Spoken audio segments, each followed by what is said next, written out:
Assalamualaikum semuanya. Apakah kamu pernah mendengar nama Mustafa Kemal Atatürk? Mustafa Kemal Atatürk adalah presiden pertama Republik Turki pada tahun 1923. Dia adalah dalang pembubaran khilafah Islamiyah di Turki. Pada saat itu, Mustafa Kemal Atatürk dikenal selalu bertindak radikal untuk menghancurkan peradaban Islam. Tangannya berlumuran darah orang-orang Islam. Sebagai Presiden Republik Turki yang sekuler, ia bertindak diktator dalam menjalankan pemerintahannya. Ia menetapkan ideologi negara untuk menganut paham sekularisme. Ia pun mengambil langkah-langkah kebijaksanaan untuk mencapai cita-citanya demi kepentingan negara Turki sekuler. Langkah-langkah yang diambil Mustafa Kemal Atatürk ialah menghapus syariah Islam dan tidak ada lagi jabatan kekhalifahan, mengganti agama negara dengan sekularisme, mengubah azan ke dalam bahasa Turki, melarang hijab bagi kaum wanita dan pendidikan terpisah, mengganti seluruh huruf Arab dengan huruf Latin, dan menutup beberapa masjid dan madrasah, lalu menggantinya dengan membangun tempat diskotik dan pelacuran.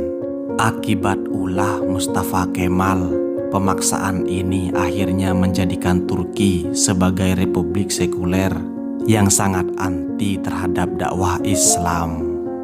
Ciri-ciri Islam di Turki hampir hilang sama sekali, sehingga kaum muslimin kesulitan menemukan jejak peradaban Islam di tanah Turki.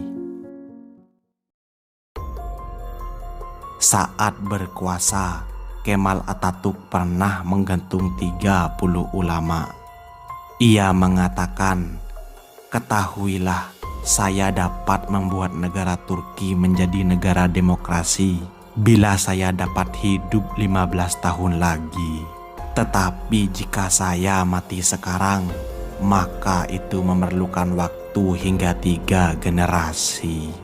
Begitulah Mustafa Kemal Atatürk, selalu angkuh di atas kekejamannya yang anti agama.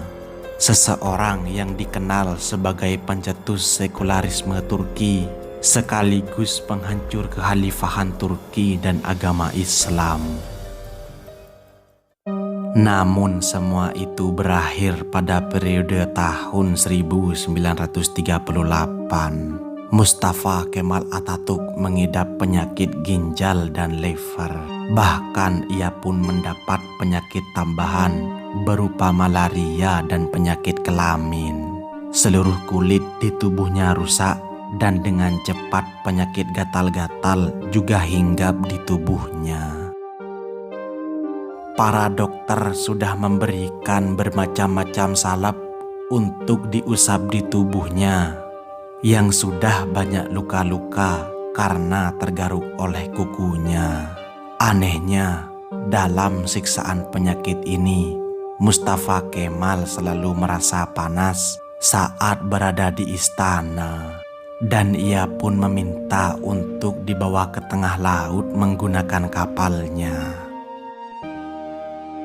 Ketika penyakitnya bertambah, ia hanya dapat menjerit dan jeritannya itu terdengar ke seluruh penjuru istana. Dalam sakaratul mautnya, terdapat sebuah cairan yang berkumpul di perutnya secara kronis.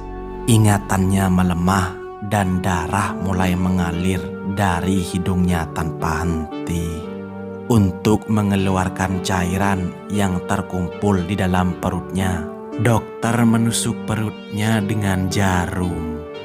Bukannya membaik, perut Mustafa Kemal malah membusung dan kedua kakinya pun menjadi bengkak.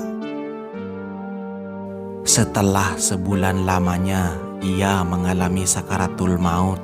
Akhirnya pada 10 November 1938, Mustafa Kemal Atatürk pun meninggal.